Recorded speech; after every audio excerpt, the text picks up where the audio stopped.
బ్రిటన్లో breaking news చూస్తున్నాం. సంక్రాంతి పండుగను స్వగ్రామంలో ఘనంగా జరుపుకునే రాష్ట్ర ప్రజలకు ఆంధ్రప్రదేశ్ ప్రభుత్వం శుభవార్త తెలిపింది. పండుగ రద్దీని దృష్టిలో ఉంచుకుని ఆంధ్రప్రదేశ్ రాష్ట్ర రోడ్లు రవాణా సంస్థ మొత్తం 8,432 ప్రత్యేక బస్సులను నడపనున్నట్లుగా ప్రకటించింది. దేశవ్యాప్తంగా వివిధ ప్రాంతాల్లో నివసిస్తున్న తెలుగు వారి సౌకర్యార్థం ఈ బస్సులను ఏర్పాటు చేసినట్లుగా తెలిపింది. హైదరాబాద్, బెంగళూరు, చెన్నై వంటి ప్రధాన నగరాలకు 2,432 ప్రత్యేక బస్సులు నడపనుండగా మిగిలిన బస్సులను రాష్ట్రంలోని ఇతర ప్రాంతాలకు నడపనున్నట్లుగా వెల్లడించింది. ఇక్కడ మరో విశేషం ఏమిటంటే ఈ ప్రత్యేక బస్సుల్లో కూడా సాధారణ ఛార్జీలనే వసూలు చేయనున్నట్లుగా ఏపీఎస్ఆర్టీసీ స్పష్టం చేసింది.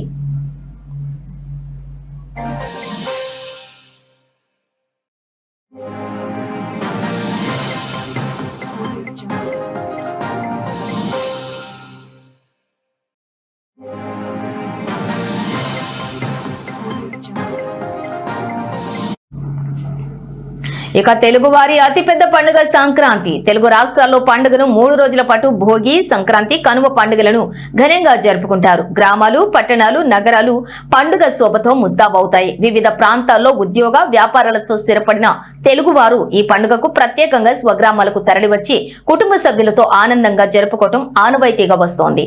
మీకోసమే ప్రతి సంవత్సరం మాదిరిగానే ఈసారి కూడా ఆర్టీసీ ప్రత్యేక బస్సులు ఏర్పాటు చేసింది.